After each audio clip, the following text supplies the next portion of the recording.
Untuk nomor 17 di sini tata laksana yang tepat adalah ibu hamil nyeri kepala 2 hari yang lalu sudah dapat terapi MGS4. Tiba-tiba refleks patelanya nurun, ya. Jadi kan kita tahu ya, kalau misalnya pemberian MGSO4 itu syaratnya memang harus ada CA glukonas, ada refleks patela, jumlah urin minimal 0,5 cc. Setelah diberikan MGSO4, kita harus lakukan pemeriksaan fisik setiap jam. Tekanan darah, frekuensi nadi, frekuensi napas, refleks patela dan jumlah urin. Ya. Kalau seandainya dia tiba-tiba nafasnya turun, RR-nya itu kurang dari 16 atau refleks tendon patelanya itu menurun atau hilang dan tiba-tiba dia oliguuri, maka kita hentikan MGSO4 dan kita langsung kasih CA glukona 1 gram IV. Ya, jadi jawabannya berikan kalsium glukona 1 gram IV. Oke.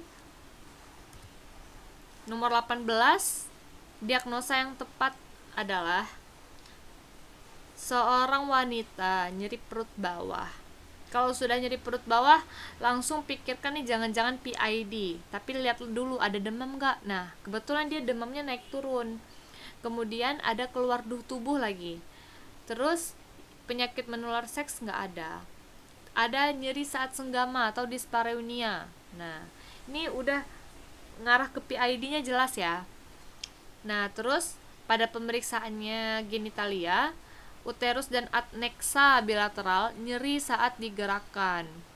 Bahasa lain soal kalau dia mau bilang nyeri adnexa itu eh, ketika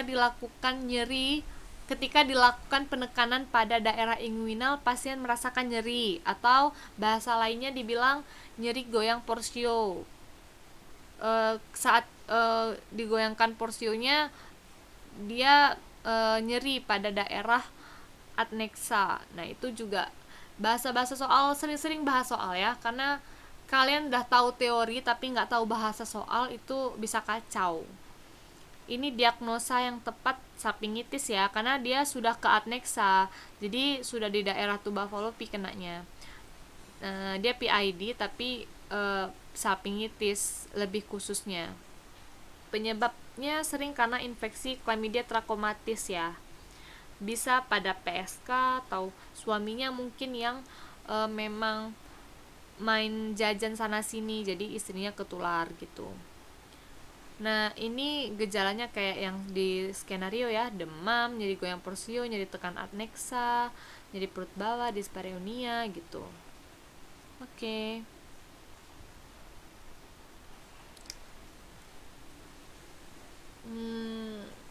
Yang ditanya apakah hal yang seharusnya dilakukan selanjutnya. Dia nyeri, dispareunia ada. Terus sudah dilakukan pap smear, hasilnya sel intraepitel squamous. Oke, ini soal UKDI batch 3 juga ya. Jadi yang ditanya itu apakah hal yang seharusnya dilanjutkan selanjutnya. Jadi orang nih pada nggak tahu sebenarnya, kebanyakan orang nggak tahu ini sel intraepitel squamous ini normal nggak ya gitu. Nah, jadi kalau pap smear hasilnya dia normal, maka diulang 3-5 tahun. Tapi kalau seandainya hasilnya tidak normal, sel intraepitel squamous itu dia rujuk untuk kolposkopi. Nah, kalau memang ditemukan sel karsinoma ya langsung aja secara makroskopik ya nampak. Nah, ini dia. Kalian harus tahu nama-nama sel pap smear, hasil-hasil pemeriksaan pap smear yang tidak normal.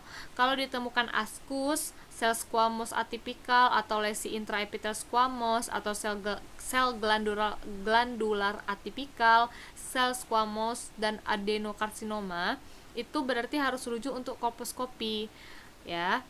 Jadi jangan pikirkan lagi kalau udah ada sel-sel ini itu masih normal, enggak. Oke ya. Nomor 20, tata laksana awal yang tepat ini juga soal UKDI batch 3. Seorang ibu hamil usia 28 tahun primi gravida datang dengan kehamilan, aterem terasa kenceng-kenceng ingin melahirkan. Pemeriksaan dalam pembukaan lengkap. Kepala sudah keluar tapi masuk kembali. Ini tandanya turtle sign. kepala bayi itu melekat pada vulva atau dia ketarik lagi ke dalam, ya. Nah, ini tanda distosia bahu. Jadi kalau tanda distosia bahu apa? Tata laksana awal yang tepat Macrobert. Manuver Macrobert, ya. Persalinan macet karena distosia bahu, minta tolong posisikan ibu posisi Trendelenburg aja. Kemudian lakukan tindakan episiotomi, baru lakukan Macrobert, ya, dan penekanan suprasimfisis. Kalau di kenyataan kita sudah jarang melakukan Macrobert dan penekanan suprasimfisis karena ini dampaknya bahaya ke ruptur uteri. Sudah banyak sekali penelitian yang mengatakan bahwa tidak dianjurkan lagi penekanan suprasimfisis ini karena bisa menyebabkan ruptur uteri. Tapi untuk menjawab soal UKDI, jawablah sesuai algoritma. Jangan jawab sesuai praktek, ya. Nanti kalau kalian jadi klinisi ya nggak apa-apa, kalian sesuai pengalaman, sesuai senior, sesuai penelitian terbaru gitu. Tapi kalau untuk UKDI, jawablah sesuai algoritma. Nah, algoritma, untuk masalah algoritma ini pengalaman kami ya, yang dari yang sudah-sudah. Dulu kalian nanti mungkin juga akan merasakan hal yang sama dengan kami. Kami itu dilema untuk memilih guideline. Guideline apa sebenarnya yang kita pakai untuk menjawab soal UKDI? Jadi waktu kami UKDI dulu itu banyak perdebatan ya, karena beda bimbel, beda guideline yang dipakai. Jadi sampai itu saya dulu akhirnya terpaksa mau tidak mau menghafal guideline A, B, C untuk satu materi loh. Bayangin gimana saya membuang-buang waktu, membuang memori otak juga untuk menghafal 3 guideline hanya untuk satu materi. Padahal materi UKDI itu banyak sekali yang keluar yang lain. Nah, ini dari pengalaman saya mau share ke kalian. Guideline untuk UKDI itu pakailah guideline yang ada di Indonesia. Nanti kalian akan dihadapi dengan berbagai bimbel yang mengatakan bahwa pakai guideline yang terbaru. Mereka pakai guideline yang terbaru tapi bukan panduan Indonesia punya. Jadi mereka pakai guideline terbaru itu memang guideline 2020 gitu yang terbaru, tapi itu rekomendasi luar negeri. Nah, jadi kalau booster ya, kami tidak menyarankan kalian memakai guideline luar negeri. Itu akan menguras waktu karena juga tidak sesuai dengan UKM PPD kenyataannya. Karena ketika kami bahas soal UKM PPD yang dulu-dulu dan UKM PPD saat kami juga, yang keluar itu memang pilihan jawabannya yang menggunakan guideline dalam negeri. Ya, kenapa? Karena sebagian besar itu soal UKDI itu memang kompetensi 4A dan mereka memberikan pilihan jawaban tata laksana misalnya. Tata laksana dari pilihan jawaban itu yang obatnya atau tindakannya itu yang memang bisa kita lakukan di negeri kita. Ada kadang kalau kalian pakai rekomendasi luar negeri itu obatnya nggak ada di Indonesia. Nah gitu ya. Jadi itu balik lagi ke pribadi masing-masing. Kalau kalian memang sanggup menghafal guideline yang berbeda-beda ya silahkan, nggak masalah. Tapi kalau memang mau hemat memori untuk soal-soal yang lain, materi-materi lain, maka ikuti saja saran kami, pakai guideline yang dari dalam negeri dan yang terbaru. Jadi misalnya perkeni ada yang terbaru, pakai perkeni tapi yang terbaru. Ya, meskipun ada beberapa soal kemarin yang batch 3 itu saya lihat memang masih memakai rekomendasi yang lama, kayak impending eklamsia itu kan sudah nggak pakai lagi ya, kita sudah pakai PEB, preeklamsi berat, tapi masih keluar. Bahkan DJJ pakai fetoskop pun masih keluar. Jadi kalian nggak usah terfokus dengan guideline yang terbaru, dengan iming-iming guideline terbaru ya. Nggak selamanya soal UKDI itu juga mengupgrade soal. Kadang mereka mengeluarkan soal-soal yang lama juga gitu. Ya, tapi nggak ada salahnya kalian baca juga guideline terbaru. Itu balik ke pribadi masing-masing. Kami hanya memberikan saran. Oke, untuk soal ini sudah selesai ya, berarti Macrobert ya. Next. Nomor 21, apa tindakan yang tepat? Rujuk untuk insisi drainase. Ini pasien dia masih menyusui, masa-masa menyusui, nyeri payudara kiri, ada benjolan, mengandung pus. Oke, kalau sudah mengandung pus ini berarti dia abses, mame. Kompetensinya 2. Jadi kita rujuk dan insinsi drainase itu yang paling tepat. Ya, karena yang ditanya tindakan yang tepat bukan tindakan awal gitu. Kalau ini perempuan 28 tahun hamil usia 12 minggu datang ke IGD rumah sakit dengan keluhan keluar banyak darah disertai gumpalan-gumpalan seperti gelembung dari jalan lahir. Rasa sakit kram. Kalau sudah kata-kata gelembung dan TFU-nya ini lebih besar ya daripada usia kehamilan, itu pikirkan mola hidatidosa ya. Jangan pikirkan yang lain.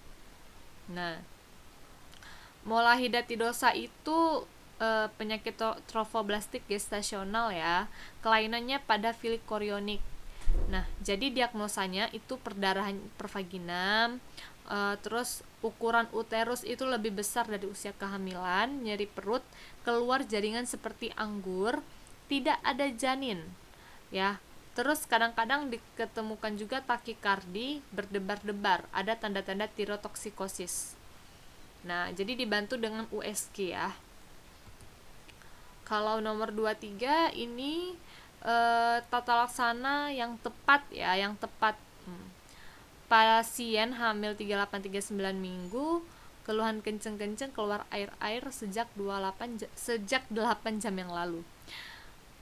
Pemeriksaan Leopold 1 teraba keras, Leopold 2 punggung kiri, Leopold 3 teraba lunak. Berarti bawah yang posisi di bawah ini bokong ya. Kepalanya masih di atas. Kemudian ini pembukaannya 4 cm dan teraba kaki. Oke. Nah, ini berarti dia mau bilang presentasinya bokong, tapi kalau dia teraba kaki, maka dia masuknya itu adalah ke incomplete bridge ya. Jadi yang kita lakukan adalah rujuk. Kalau misalnya kan dia datangnya ke puskesmas ya, maka nggak bisa SC. Jadi setting soal ya, jadi tipsnya memang harus baca soal tuh perhatikan setting lokasi. Kalau misalnya dia ke puskesmas, maka yang kita lakukan rujuk dalam posisi Trendelenburg, rujuk langsung ibunya. Tapi kalau dia datangnya ke IGD rumah sakit, nah itu berarti yang tepat adalah tata laksananya SC. Nah itu juga salah satu cara menjawab soal dia, nggak bisa macam-macam langsung SC aja gitu. Lihat setting lokasinya di mana. Nah kalau posisi bokong itu dia ada yang bisa dilakukan PV, ada yang tidak. Yang bisa dilakukan PV, yang bisa dilakukan PV itu adalah pada yang complete bridge dan yang frank bridge. Kalau misalnya pada yang incomplete bridge dia memang harus SC ya. Oke. Kalau mau PV pakai manuver bridge ya. Ini pernah juga keluar loh di soal. Makanya sudah saya katakan berkali-kali, jangan fokus dengan soal sulit, tapi fokuslah dengan soal yang memang kompetensi kalian, tapi sedetail-detailnya ya. Oke, nomor 24, diagnosa yang tepat. Perempuan G1P0 ke puskesmas, keluhan keluar air-air. Nah, keluar air-air berarti tandanya ketuban sudah pecah ya. Kemudian dia mengaku kehamilan sudah cukup bulan, pemeriksaan tanda-tanda vital normal, tali pusat berada di jalan lahir. Nah, kalau tali pusat, prolaps tali pusat ya, namanya tali pusat itu kalau udah nampak di jalan lahir berarti dia prolaps tali pusat. Tapi dia ada pembagiannya, ada terkemuka, ada membumbung, sama ada occult prolaps. Kalau bedanya gimana? Kalau dia ketubannya sudah pecah, maka dia masuk ke tali pusat membumbung sesuai skenario. Dia keluar air-air berarti ketuban sudah pecah dan terlihat tali pusat, berarti tali pusatnya membumbung. Tapi kalau ketubannya masih intak, dia belum pecah, maka dia masuknya ke tali pusat terkemuka ya. Kalau occult prolaps ini tali pusatnya berada di samping bagian terendah janin turun ke vagina. Jadi tali pusat bisa teraba atau enggak, ketuban juga bisa pecah atau tidak. Intinya kalau tali pusatnya berada di samping bagian terendah janin itu occult prolapse. Tapi kalau dia nggak dibilang kayak gitu, cuma dibilang berada di jalan lahir, terus ketuban pecah, maka dia membumbung. Tapi seandainya dia ketuban belum pecah, maka dia terkemuka. Ya. Nomor 25, tata laksana yang tepat adalah dia keluhan dia hamil kenceng-kenceng, Leopold 1 teraba lunak. Oke. Yang teraba, nah pemeriksaannya teraba bagian terbawah itu hidung dan frontal, berarti wajah ya. Kalau udah teraba hidung, mata, mulut, itu udah wajah. Nah, kalau misalnya presentasinya dahi, kalau presentasi dahi dia nggak akan teraba nih orbita sama hidung, ya. Ini kayaknya salah merahin deh dia. Jadi ini bukan dahi ya, ini presentasi muka. Presentasi muka tetap aja SC. Kalau misalnya presentasi dagu itu masih bisa PV kalau dia dagu anterior, tapi kalau dia dagu posterior maka dia harus SC. Ya, kalau UU KUWB ya bisa per vaginam gitu. Ini presentasi wajah ya, karena dia bukan cuma frontal aja yang teraba, tapi orbita dan hidungnya juga sudah teraba, jadi wajah. Ini salah merahin. Oke ya.